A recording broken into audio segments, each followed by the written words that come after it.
Antes de você abrir em Apocalipse, eu queria ler um texto com vocês. Inclusive, eu não sei quantos estão aí acompanhando a nossa leitura, que era para ser em 18 meses, né? A Bíblia toda, a gente vai ficar para quase 2 anos aí, né?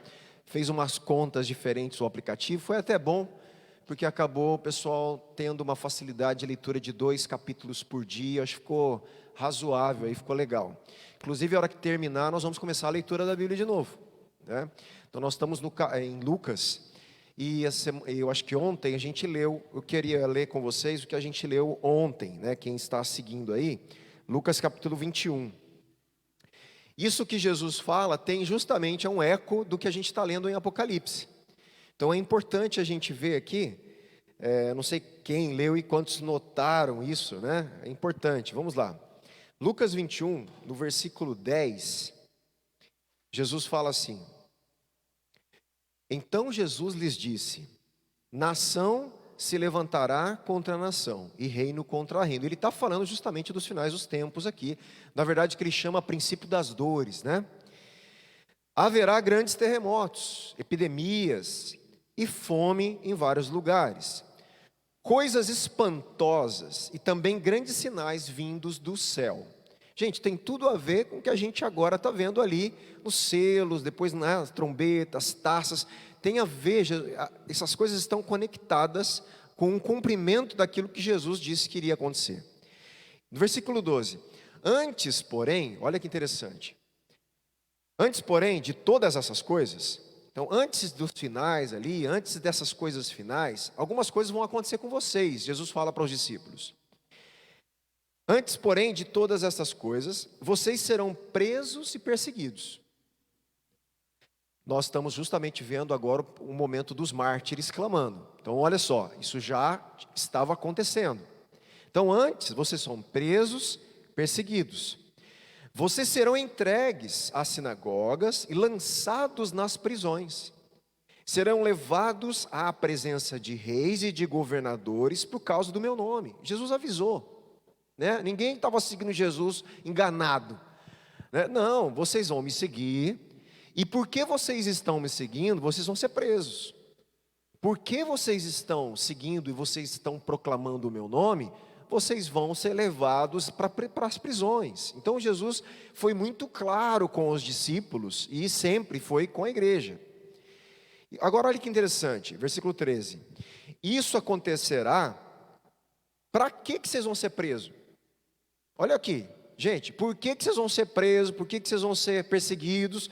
Por que vocês vão ser levados lá diante dos governadores, capturar vocês ali? Por quê? Para vocês murmurarem? Para vocês reclamarem? Por quê? Está escrito aí. Para que vocês deem testemunho. Para que vocês preguem o evangelho. Os caras levam o pessoal para a prisão por causa do evangelho. E lá, Deus quer que você pregue o evangelho. Testemunha é justamente testemunhar de Cristo, testemunhar a respeito da obra salvífica. Então, o que leva a gente para a prisão e sermos perseguidos é o que a gente tem que continuar fazendo. Isso a gente está lendo em Atos, né? Quem está acompanhando na escola bíblica do domingo, a gente está vendo isso o tempo inteiro. Paulo sendo perseguido, fugindo de uma cidade para outra, perseguido, foge para outra, perseguido, e ele vai sem parar de testemunhar, de pregar. E Jesus deixa muito claro que isso vai acontecer. Versículo 14: Tomem, pois, a decisão de não se preocupar com o que irão responder. Aqui alguns acham, né? Aqui, olha só como que a loucura, né, de muita gente na interpretação errada da Bíblia, né? Tem gente que pega esse texto separado do contexto e fala que não precisa estudar para pregar. Gente, olha o absurdo que é uma interpretação equivocada de textos bíblicos. Quantas vezes eu já ouvi isso? Né, se Deus vai fazer isso, porque eu lhes darei palavras de sabedoria, a que não poderão resistir nem contradizer todos os que se opuserem a vocês. Ele está falando aqui, e o contexto não é pregação, não é ensino na igreja, não é culto. Aqui é quando você for preso, é quando você estiver diante de um juiz que está te colocando na prisão por causa do evangelho, quando você estiver perseguido, quando você está sendo ali açoitado. Não se preocupe com o que você vai falar àquelas autoridades.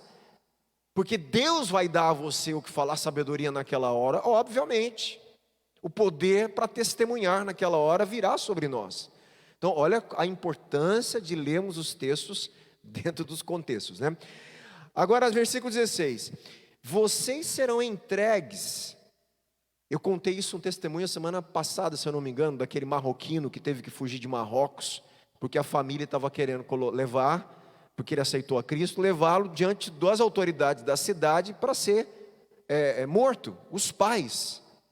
Jesus também falou que isso ia acontecer. Ó, vocês serão entregues até por seus próprios pais, irmãos, parentes e amigos, e eles matarão alguns de vocês. Nós temos que entender, quando a gente fala de família, a gente faz o mês da família, e a gente sabe que a família é um plano de Deus, nós temos que entender o seguinte: ela é, mas ela não é mais importante que o Evangelho. Parece que a gente coloca a família, às vezes, num grau, num nível mais importante do que o próprio Evangelho, e não pode. Porque famílias irão se desestruturar por causa do Evangelho. E quando há esse conflito, o Evangelho é mais importante do que meu pai, que minha mãe, que meu irmão, do que minha mulher, do que meu filho. Esse é o nível, por isso que ele fala que ele está construindo uma nova família, uma família daqueles que obedecem ao Pai. Olha o nível de renúncia do que é seguir a Cristo. Óbvio que a gente aqui, né?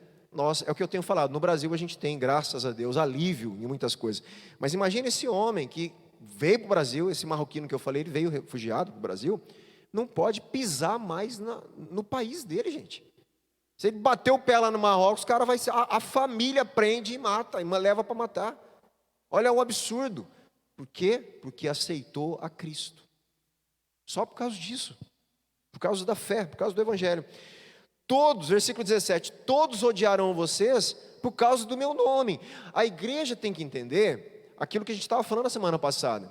Muita gente vai crer no que a gente prega, mas muita gente vai odiar. A gente não tem que fingir e querer ser bonitinho para a sociedade, né? Não, ou eles vão aceitar o Evangelho ou não vão. A gente não vai negociar o Evangelho para ser aceito no ambiente social. A gente pode falar com sabedoria, representar bem, é uma coisa. Tem gente que fala, né, de forma que não tem necessidade. Mas você falando a verdade, falando o Evangelho, e a gente se colocando corretamente, vai ter gente que vai odiar o que a gente está falando. E no Brasil isso já aconteceu, já está acontecendo. Algumas coisas que a gente se pronuncia no Brasil já gera ódio ideológicos. Isso no Brasil já está, infelizmente, mas já está acontecendo, né? Então, quando a gente fala algumas verdades no Brasil, nós temos já implicações e problemas que a gente tem que lidar. Por exemplo, quando a gente defende a vida, uma coisa tão básica antigamente, vamos citar aí o aborto, por exemplo, que a gente fala que não matarás, e o feto ali é uma concepção, já é vida, e todo cristão ele defende então a vida, e para preservar, para manutenção daquela vida e o desenvolvimento daquela vida que está concebida. Então todo cristão bíblico, ele vai necessariamente de alguma forma falar o quê? Não, nós vamos preservar a concepção, a vida. Nós não vamos matar, não vamos ser a favor, né, de simplesmente exterminar um feto de 7 meses, como né, você está colocando aí hoje em dia. E essa fala nossa hoje provoca ódio, provoca conflito.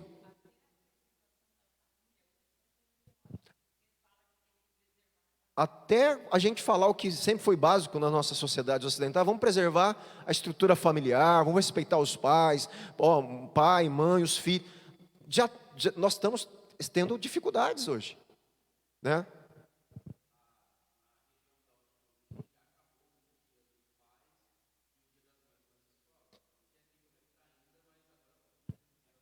Aqui tentaram, e tem uma conversa já para fazer o dia, em vez de dia de pai e mãe, dia de representante, dia de alguma coisa nesse sentido, né? É,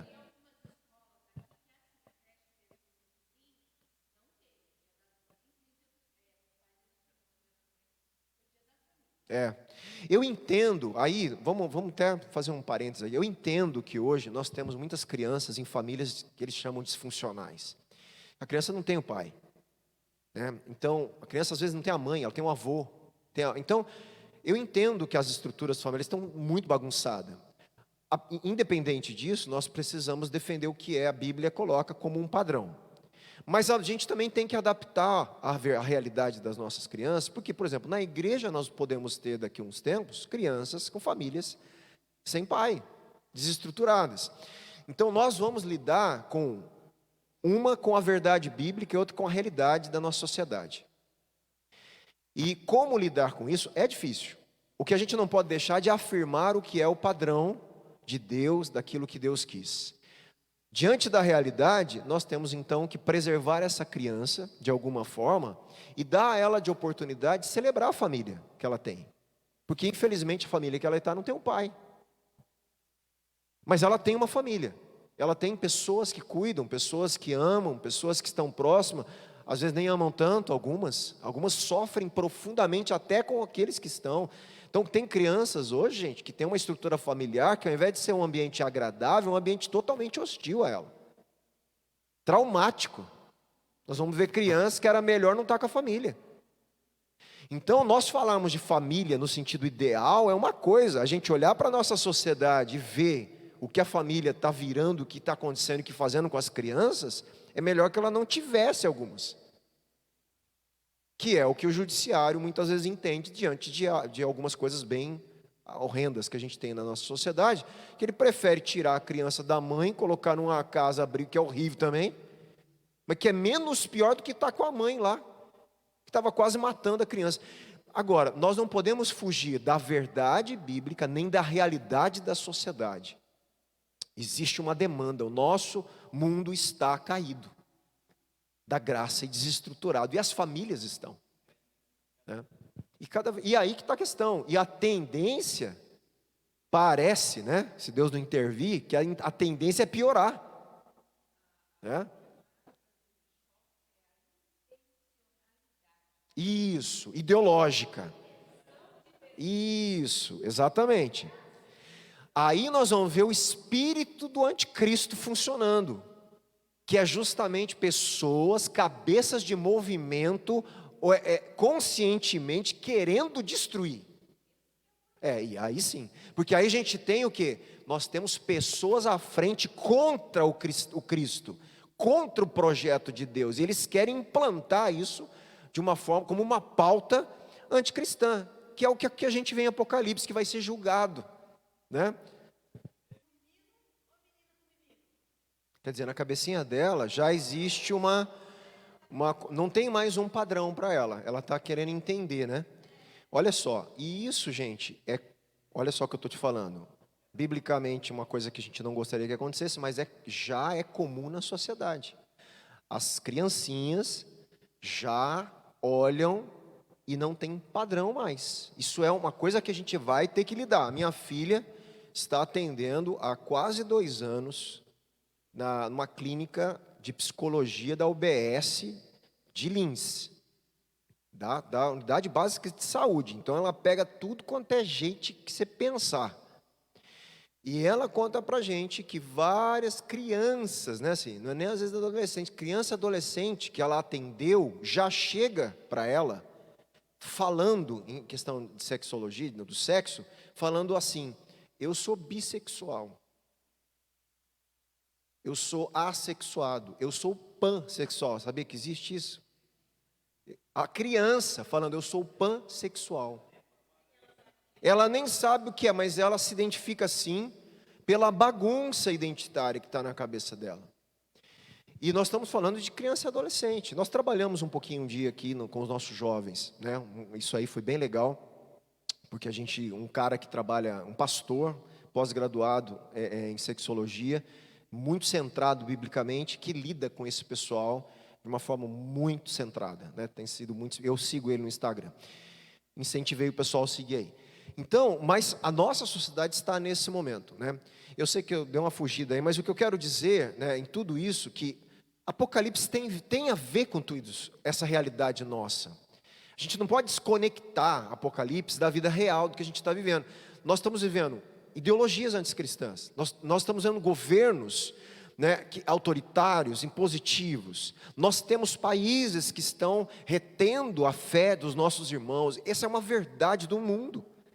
E isso tudo é tratado em Apocalipse. E aqui no caso, tratado agora, como a gente vai voltar, vamos lá em Apocalipse 6, 9, nessa oração que a gente começou a semana passada dos mártires, né? Então, no versículo 9 diz assim: quando o cordeiro quebrou o quinto selo, vi debaixo do altar as almas daqueles que tinham sido mortos por causa da palavra de Deus e por causa do testemunho que deram. Então é uma visão extremamente interessante na quebra do quinto selo, que ele vê os mártires, ele vê aqueles que tinham sido mortos por causa do que Jesus falou, do meu nome, do testemunho que deram, né? Está se cumprindo o que vimos em Lucas acontecer.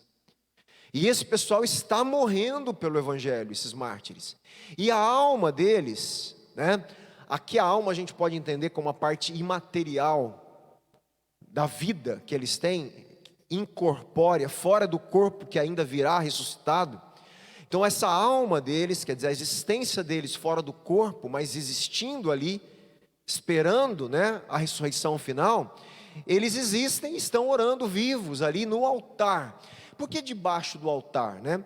O altar, ele remete a algumas coisas do Antigo Testamento, né? Ele remete, se a gente for ler aqui, eu não vou ler por causa do tempo, mas em Êxodo 29, se você quiser anotar, posso colocar no grupo também, de 10 a 14, Levítico 4 também, ele vai falar aqui de uma questão das ofertas do pecado no altar, que eram feitas no altar. Então ali eles levavam bezerro sem defeito, aí você lembra que eles impunham as mãos sobre a cabeça, né, do animal para se identificar, é como que se o pecado estava sendo identificado ali, né? Então quer dizer, eu deveria morrer por causa do pecado, e aí alguém inocente, um animal inocente vai morrer no meu lugar, sangue inocente vai ser derramado por causa do meu pecado. Então acontecia isso, então haveria tipo uma transferência de pecado. Em seguida matava, abatia o animal como substituto no lugar do ofertante. Isso era oferta pela culpa que acontecia no Antigo Testamento. Uma parte do sangue era colocado sobre as pontas do altar, e o restante era derramado sobre a base do altar. O sangue do sacrifício era derramado no altar, na base do altar, aonde estavam os mártires, debaixo do altar, no lugar de sangue que era sacrificial. Aqui em Apocalipse, o sangue dos mártires, estão na base do altar, e eles estão clamando. Olha que interessante, como é uma figura forte, conectando ao Antigo Testamento. Aqui os santos martirizados são claramente retratados como aqueles que foram sacrificados por causa de Cristo. Eles foram um sacrifício. Do jeito que Jesus foi como sacrifício para a cruz, mártires vão ao sacrifício por Cristo. Olha aqui, que força aí do martírio e do sangue inocente por causa do evangelho, né? E é isso que João está vendo, tá? Aí, mais algumas observações aqui. Aqui há um contraponto, né, entre a espada dos inimigos que estão matando os cristãos, né? E as vestes brancas dos santos que a gente vai ver. Portanto, este é um ponto de transição no livro. Resumindo, o testemunho fiel da primeira parte do livro. O livro de Apocalipse vai ter, nós vamos ver, o conflito da parte central do livro e a promessa de vitória dos santos no final do livro. Nós estamos no momento da transição, da virada, aonde vai acontecer a parte central do conflito do meio do livro, que a gente vai começar a estudar daqui um pouco aí. O tema muda para aquilo que os habitantes da terra têm feito aos santos, e para a questão da justiça de Deus. Eles haviam sido mortos, então, por causa da palavra de Deus e do testemunho que deram. Tá bom? Vamos aqui prosseguir aqui nas minhas anotações. Em toda perseguição e em todo sofrimento no livro, a igreja é apresentada, presta atenção, como uma igreja que testemunha. Mesmo debaixo de perseguição, a igreja é apresentada como uma igreja que testemunha. Conectado com Lucas, que a gente acabou de ler. Vocês vão ser levados para os governantes, presos na prisão, para testemunharem. E alguns vão morrer. Jesus disse lá em Lucas 21, Mateus 24, em Marcos 13, se eu não me engano, tudo são as preleções, né, escatológicas de Jesus que os evangelistas relataram para a gente. E esses irmãos fizeram justamente isso. Eles viveram isso que Jesus falou. Eles encarnaram esse testemunho ao ponto de serem martirizados. Olha lá o que eu vou falar aqui. Os crentes não fogem para salvar a sua vida. Lembra que Jesus falou? Quem quiser guardar a sua vida, vai perder. Quem perder a sua vida pela minha causa, vai ganhar a vida. Então a igreja de Cristo na história, ao evangelizar, ao pregar o evangelho, ela entendia que ela não tinha que preservar a sua vida. Ela tinha que dar a sua vida por Cristo. Ela tinha que dar a sua vida pelo evangelho. Tem uma história, eu vou lembrar mais para frente aqui, nós vamos falar ainda mais, mas eu vou, spoiler, vou adiantar aqui. Quem já ouviu falar num pai chamado pai da igreja, ele que viveu o 2º século depois de Cristo, 100 e pouquinho ali, foi discípulo, inclusive, a história conta para a gente que ele foi discípulo do apóstolo João, chamado Policarpo de Esmirna. Policarpo de Esmirna foi martirizado. De Esmirna, uma das cidades de Apocalipse, que é a mensagem. Esmirna, aquela cidade que Jesus falou que ia sofrer perseguição. E que era para eles continuarem firmes, e alguns iam morrer. A história conta que um bispo de Esmirna, chamado Policarpo, é martirizado. Ele é levado diante do procônsul, se eu não me engano, do governador romano, e eles dão uma oportunidade para ele negar a Cristo, e para ele acender incenso para o imperador, e adorar os deuses do império romano. E aí tem uma fala dele, né, que ele nunca iria fazer isso, porque o mestre dele, o Senhor dele, nunca o abandonou, e ele não iria abandonar Jesus. E ele então queimado ali, se eu não me engano, acho que existe um esfaqueamento, e depois queimam Policarpo ali em praça pública. Ele é martirizado. E é interessante que quando capturaram Policarpo, a história conta também que os irmãos da igreja, alguns influentes, eles queriam ir lá tentar convencer as lideranças para não matar Policarpo. E ele pede para eles não fazerem isso. Como que assim, não mexa com isso. Eu vou morrer pelo evangelho. Não vá lá barganhar com as autoridades do mundo. Deixa eu seguir o meu destino. Esse é o tipo de homem que nós estamos falando na história, o tipo de compromisso dessas pessoas, né? Então, esses são os mártires. Os cristãos não fogem para salvar sua vida, nem fazem concessão com o evangelho, a fim de evitar perseguição, mas mantêm corajosamente seu testemunho em meio a uma situação desesperadora. Essa é a história dos mártires, essa é a história da igreja perseguida atual. Tivemos o nosso DIP aqui, né, o domingo da igreja perseguida. Vimos um pouquinho da história de alguns dos nossos irmãos que estão em países que estão perseguindo os cristãos. Essa é a história deles, né? O que eles faziam debaixo do altar? Clamavam. Aqui também é importante essa temática. Eles clamavam com voz forte, dizendo. Aqui, gente, é um clamor de vingança mesmo, tá? Não tem outra palavra, não. Só que nós vamos ter que entender que não é uma vingança pessoal. Nós vamos ter que entender esse conceito, para não confundir a nossa cabecinha, tá? Calma, que nós vamos ver isso nos salmos imprecatórios. Vamos tentar entender o que está acontecendo aqui.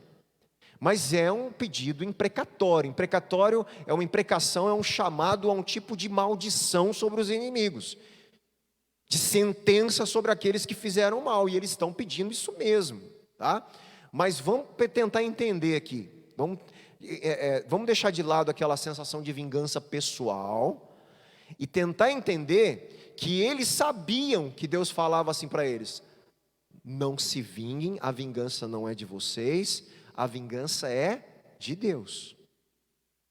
E eles, sabendo disso, eles não se vingaram dos inimigos, eles morreram pelo Evangelho. Mas agora, dado a vida deles, eles estão clamando daquele que de fato vem a vingança e a justiça. E eles trazem um clamor profundo, falando assim, né? Como que se, Deus, até quando nós vamos esperar para o Senhor julgar? Olha que clamor forte. E isso ressoa lá em coisas do Antigo Testamento, que eles também perguntavam: até quando, Deus? Até quando os meus inimigos vão fazer isso? Até quando? Era um clamor imprecatório, um clamor, porque eles sabiam que toda a justiça vinha de Deus e não deles, que eles não iriam fazer nada, que eles não poderiam fazer nada, e que dependia de Deus fazer alguma coisa. Então, na verdade, é uma profunda dependência da hora de Deus e do jeito de Deus de fazer justiça. E eles clamam aqui: até quando, ó soberano Senhor, santo e verdadeiro? Então, apesar de haver uma indagação, o respeito é profundo. Até quando, supremo, soberano Senhor, santo, verdadeiro? Quer dizer, sabe, pisando, né, devagarinho assim. Não estamos te ofendendo, não, Senhor.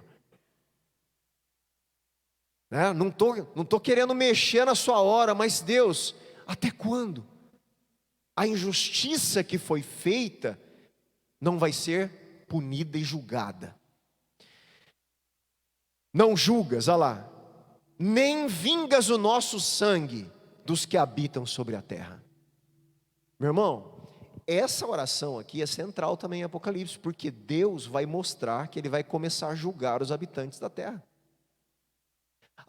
Nós podemos entender, como já vimos, muitos julgamentos de Deus sobre os habitantes da terra é uma resposta às orações dos mártires. Eles estão clamando: Deus, o Senhor não vai julgar e vingar o nosso sangue derramado pelos habitantes da terra? O Senhor que é santo, verdadeiro, soberano Senhor. E Deus vai responder. Eu vou ler e a gente volta aqui para comentar. Então a cada um deles foi dada uma veste branca, e lhes foi pedido que repousassem, ainda por pouco tempo, até que também se completasse o número dos seus conservos e seus irmãos, que iam ser mortos como eles tinham sido. Deus dá a eles uma graça de uma veste de recompensa e de vitória, e de pureza e de santidade, de justiça, de alegria, da vitória do martírio. Mas fala assim: calma, repousem por mais um pouco, aguenta mais um pouquinho, porque tem mais sangue para correr, e vai juntar com o sangue de vocês.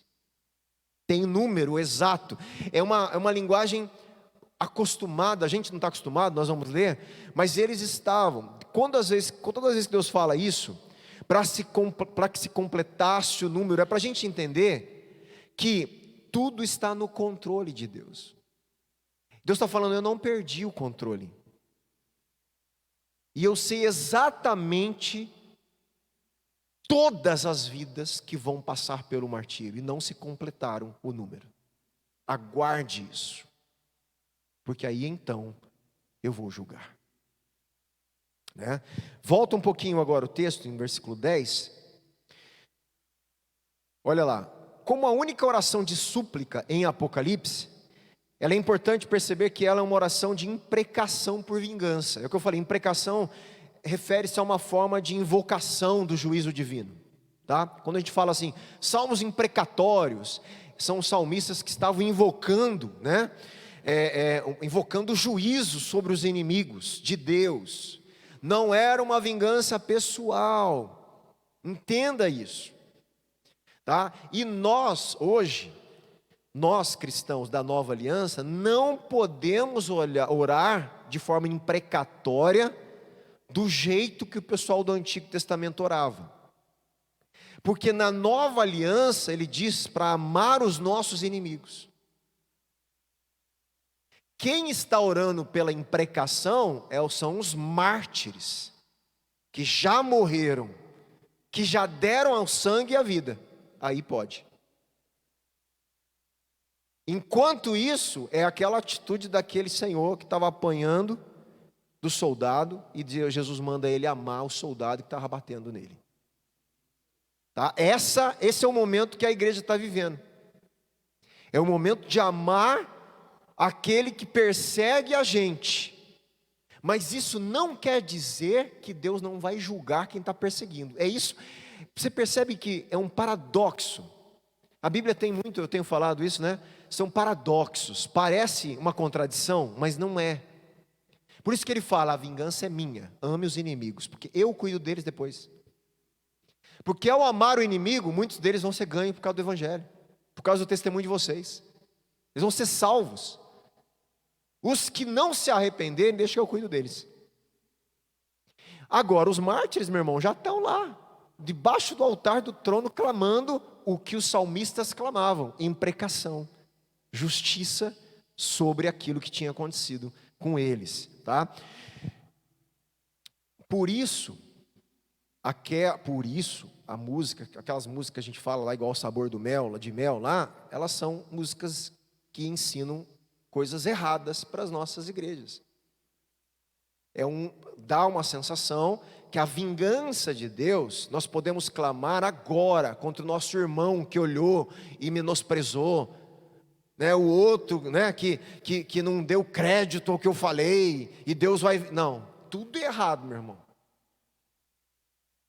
Nós não temos esse direito, nem mandamento, nem nada, nem exemplo de Jesus. O exemplo nosso é martírio, é morte, amar os inimigos e deixar na mão de Deus julgar cada um as suas obras. Esse é o momento que a gente está. Nós temos que entender que a Bíblia tem momentos, ela tem uma revelação progressiva, ela tem alianças. Coisas que aconteciam lá no Antigo Testamento, algumas coisas, elas foram modificadas, elas não são interrompidas. Algumas são jogadas lá para a escatologia. São jogadas lá para frente. Por exemplo, os salmos imprecatórios, nós podemos ler, todos, mas de forma escatológica. Senhor, o Senhor vai julgar os inimigos. Mas inimigos meu, pessoal? Não, meu irmão. Os inimigos do reino de Deus. Os inimigos que perseguem a igreja, que perseguem o evangelho. É lógico que Deus vai julgar. Nós podemos orar de forma imprecatória, no sentido que eles primeiro se convertam e, não se arrependendo, eles paguem diante de Deus aquilo que Deus vai cobrar deles. Podemos orar nesse sentido. Entende o que eu estou falando? O texto de Apocalipse aqui reflete essa mensagem. A ligação entre martírio e juízo, então, é apropriada, né, como a gente está vendo aqui. O clamor inicia com um tratamento, como a gente já viu, muito reverente, né?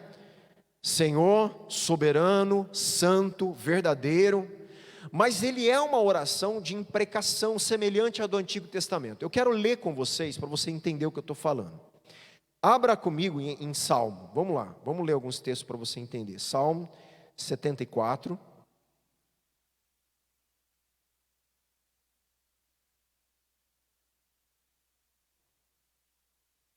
Salmo 74, versículo 10. Olha que interessante.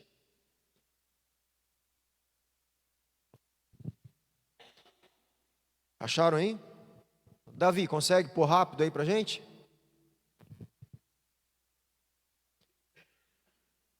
Salmo 74, 10 diz assim, ó. Qual que é a primeira duas palavras? Até quando? Olha como a fala dos mártires ecoa um clamor imprecatório do Antigo Testamento. Até quando, ó Deus, o adversário nos afrontará? Será que o inimigo blasfemará o teu nome para sempre? Você percebe que a preocupação do salmista não é pessoal, é com o nome de Deus. Eles estão amaldiçoando, blasfemando o seu nome. Eles estão falando contra o Senhor. Até quando o Senhor vai deixar mancharem a sua honra? A preocupação do salmista era com a glória, com a honra de Deus, com o nome de Deus. Por que retiras a tua mão, sim, a tua mão direita, e a conservas no teu seio? Aí outra coisa aqui, vamos lá para Salmo ainda 79.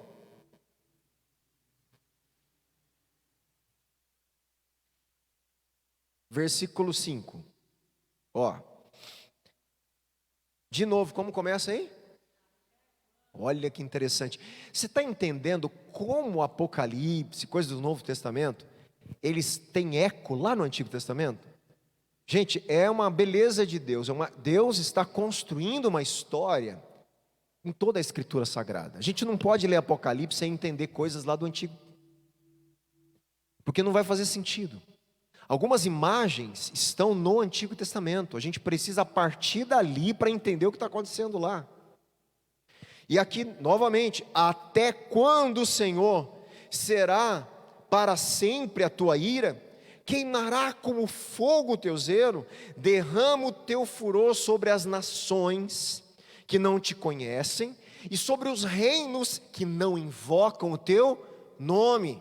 De novo, a preocupação do salmista é com as nações que estão rejeitando o verdadeiro Deus, que não reconhecem quem Deus é, o nome de Deus. Então você percebe que não é uma vingança pessoal, é uma justiça pública diante do juiz dos juízes, do que as nações estão fazendo com Deus. Não é uma vingança egoísta, não é o sabor de mel. E a gente precisa profundamente entender essas coisas. É um senso de cuidado e de zelo pelo nome de Deus, pelo povo de Deus, pela causa de Deus, pelo testemunho do Evangelho. Até quando o Senhor vai permitir? Gente, é o que estão fazendo aí no nosso Brasil. Estão fazendo, esse povo está fazendo ridículo. Esses dias atrás, essa marcha da LGBT que teve aí, poxa, o pessoal, para que mexer com a religião? Os caras põem uma cruz, eles põem cruz, profanam a cruz, brincam com a cruz, fazem coisas até ruim falar, os caras defecam na cruz, fora outras coisas, são absurdos. Aí, Deus, até quando o Senhor vai deixar isso? O Senhor está vendo? Lógico que Ele está vendo, mas é uma indignação tão profunda que causa em nós e nos salmistas, que eles perguntavam: Deus, olha o que eles estão fazendo com o símbolo da obra do Cristo. Olha o baita desrespeito daqueles que pedem o nosso respeito. E no tempo que a gente fala, o que ele fala para a gente? Ame os seus inimigos. Esse povo que fez isso, eles são alvos do nosso amor, ao mesmo tempo da nossa oração imprecatória. Não parece uma contradição? Mas é uma imprecação escatológica, porque muitos, nós amando, eles vão ser salvos. O Evangelho vai chegar. É isso, essa tensão que nós vivemos. É injusto, mexe com a gente, clamamos a justiça e Deus fala: sim, mas vá lá, ame e pregue o Evangelho. Anuncia o perdão, anuncia a graça da minha salvação àquelas pessoas. Eles não são nossos inimigos, meu irmão. Por isso que Paulo escreve que os nossos inimigos estão em regiões celestiais, não é carne e sangue. E a gente não pode entrar nessa loucura.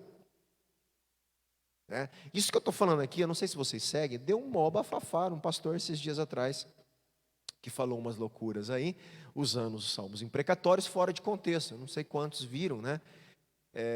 Falando que a igreja tem que clamar, né? Eu sei que está gravando, mas está público aí. Que tem que clamar para Deus dar um soco na boca do Lula e não sei o quê, e tem que clamar para Deus matar não sei o quê. Gente, aí usa o texto bíblico, porque tem texto para isso. Mas usa fora de contexto, fora da questão da aliança, fora do momento da dispensação que a igreja vive, da economia da salvação, do nosso papel que não é esse, agora é amar os inimigos e clamar pela imprecação escatológica. Primeira oração ao Lula é que ele se converta, aceita o evangelho e se arrependa, igual o Zaqueu. A qualquer um.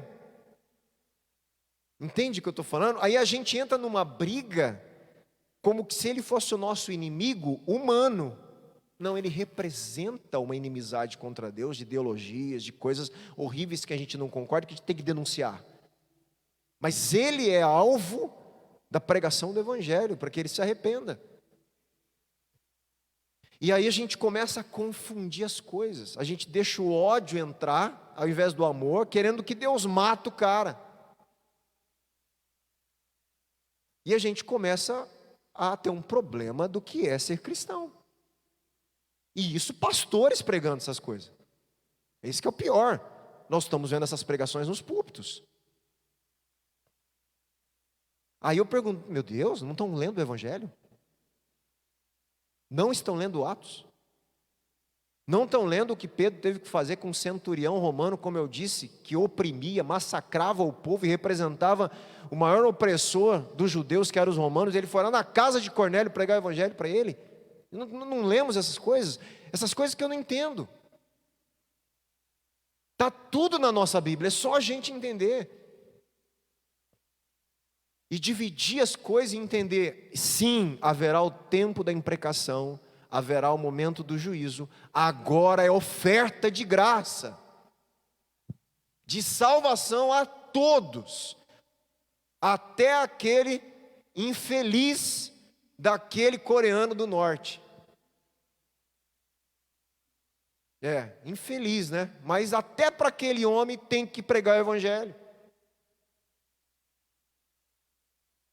Não pode ser um inimigo de arma, a igreja não tem força armada e exército armado para ir lá matar, não é isso, não é o nosso papel.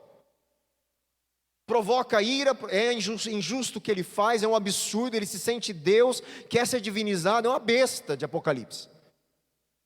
Mas enquanto está ali como ser humano, na dispensação que a gente está, alguém ainda pode pregar o evangelho e ele pode se arrepender. Se não se arrepender, imprecação de juízo escatológico. É isso, é essa tensão que a gente tem que conseguir caminhar no meio disso. Né? Inclusive, eu li uma história, esses dias atrás, da história dele lá, que a família dele é de protestantes.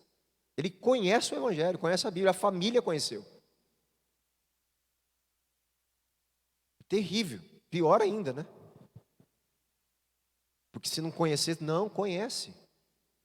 Conheceu a palavra. A família dele, parece que a mãe dele e familiares. E ele faz o que faz.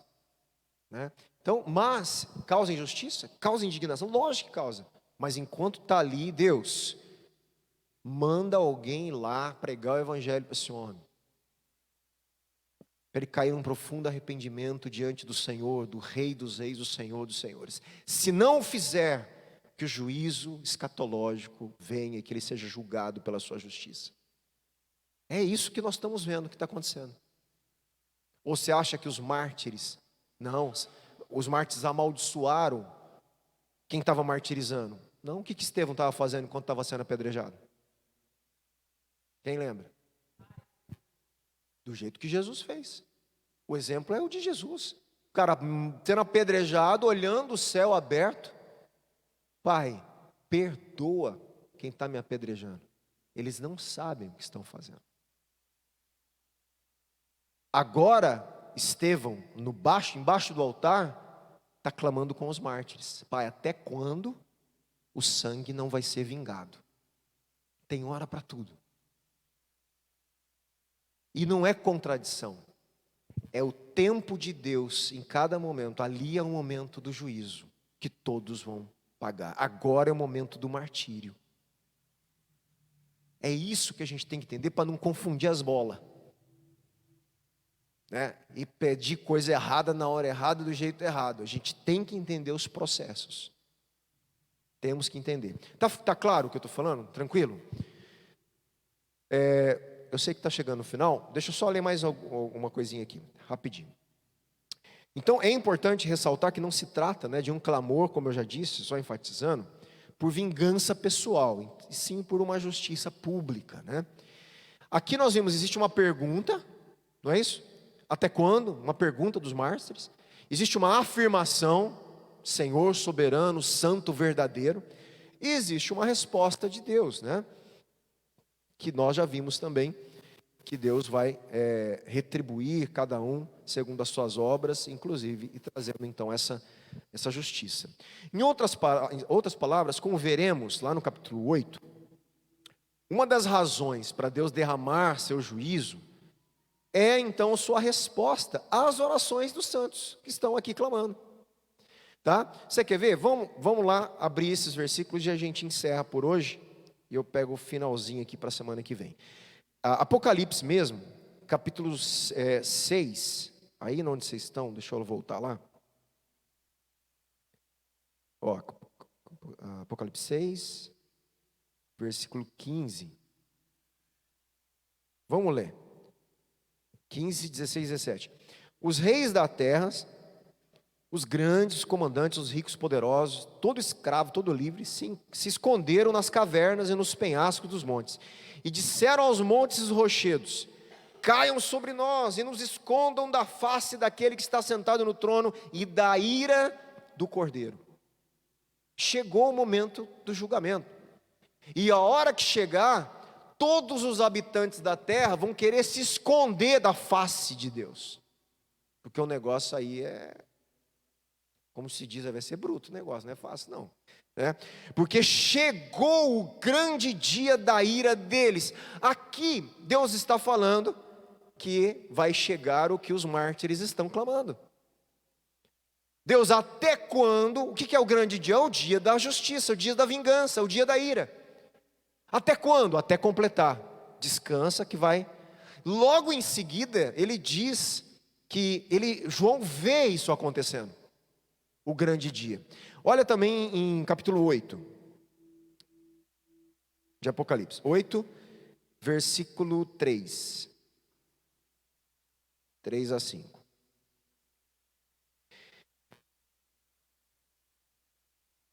Veio outro anjo e ficou em pé junto ao altar, com o incenso de ouro, e lhe foi dado muito incenso para oferecê-lo com as orações de todos os santos sobre o altar de ouro que está diante do trono. E da mão do anjo subiu à presença de Deus a fumaça do incenso com as orações dos santos. Então o anjo pegou o incensário, encheu-o do fogo do altar e o atirou sobre a terra. E houve trovões, vozes, relâmpagos e terremoto. Ele pega o incenso com as orações, o fogo do altar, e joga sobre a terra e mostra atos de justiça. Trovão, vozes, relâmpagos, terremoto. Outro texto, capítulo 15. Apocalipse 15. Isso tudo depois a gente vai ver com muita calma, né? Versículo 3, diz assim: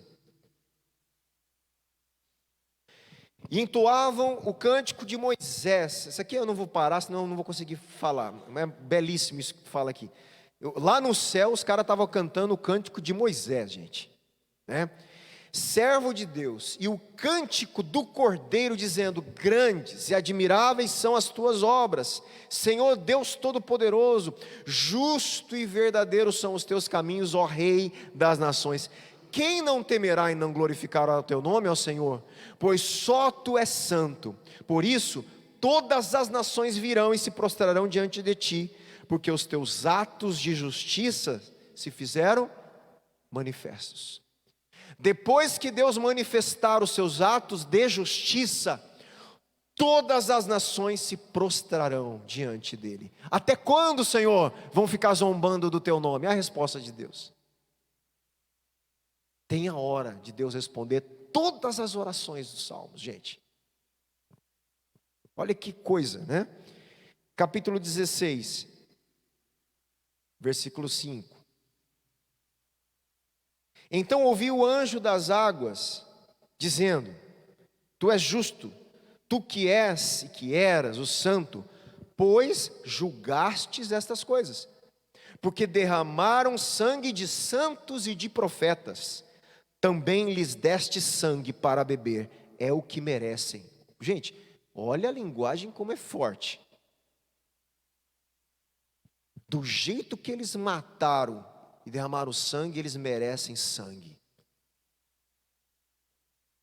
Isso chama justiça retributiva. Por quê? É o que todos nós merecemos.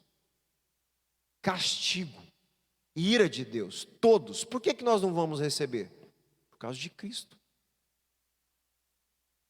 Jesus entrou na nossa frente. A ira de Deus veio sobre Jesus. Deus castigou Jesus por causa do pecado da humanidade. Por isso que quem crê em Jesus se protege, é livre da ira de Deus que vem sobre a humanidade, porque Deus arranca a gente desse reino que vai ser julgado e coloca nós em Cristo Jesus. É por causa de Cristo que isso não vai acontecer com a gente. Não é por causa de nós. Não é por causa das nossas obras. É pelo que Cristo fez. Ele recebeu a maldição de Deus, a ira de Deus, as aflições do próprio Deus derramado sobre ele por causa do pecado da humanidade. Ouvi uma voz do altar que dizia: certamente, ó Senhor Deus Todo-Poderoso, verdadeiros e justos são os seus juízos. Depois nós vamos ver aqui o quarto flagelo. Capítulo 18. Segura aí que a gente está terminando. Versículo 6. Retribuíram, olha de novo o termo, retribuição. Dá o que merece, retribuição. Retribuíram-lhe, como também ela retribuiu. Pague-lhe em dobro segundo as suas obras, e no cálice que ela misturou bebidas, misture dobrado para ela. O quanto a si mesma glorificou e viveu em luxo, se eu não me engano está falando da Babilônia aqui. Deem a ela em igual medida tormento e pranto, porque ela pensa assim: estou sentada como rainha, não sou viúva, nunca saberei o que é pranto. Por isso, em um só dia sobrevirão os seus flagelos, morte, pranto e fome. Será queimada no fogo, porque poderoso é o Senhor Deus que a julga. A Babilônia, a grande Babilônia, estou feliz, ninguém mexe comigo. Vai chegar o dia, de uma hora para outra, que vai vir pranto, fome e morte. A grande cidade inimiga da Nova Jerusalém. Versículo 20. Alegrem-se por causa dela, ó céus, e também vocês santos, apóstolos e profetas, porque Deus julgou a causa de vocês contra ela. E versículo 24. E nela foi encontrado sangue de profetas, de santos e de todos os que foram mortos sobre a terra. Gente, sangue de mártires, sangue de profetas, sangue de santos, pelos habitantes da terra, matando os homens de Deus. Tudo isso vai ser julgado. E a gente encerra aqui agora. Eu vou deixar esses do final aqui, porque eu vou retomar, pode ser? Porque se eu pular muito rápido aqui, a gente acaba não desfrutando aqui do texto. Esse finalzinho eu vou marcar, a gente retoma e continua a leitura a semana que vem. Tudo bem? Então fica claro aqui que existe mártires, uma quantidade de mártires que precisa ser acrescentado, uma justiça sendo clamada, uma imprecação sendo clamada por esses mártires, mas nós estamos num tempo de amar nossos inimigos e entendendo que a justiça será feita sim aos habitantes da terra na hora certa, no dia da ira. Não é no nosso dia, nem do nosso jeito, é do jeito dele, no dia dele, e está tudo nas mãos do nosso Senhor. Amém? A ira é do Cordeiro, não é nossa. Tá? Então viva o Evangelho, mesmo aqueles que nos perseguem. Que a gente possa aprender a fazer como Estevão, como Jesus, como Paulo, como Pedro, como eles fizeram. Estenderam a graça e o Evangelho até mesmo aqueles que hostilizavam a igreja. Isso é Policarpo de Esmirna e outros, né, mártires da igreja que a gente sabe. Amém? Vamos orar?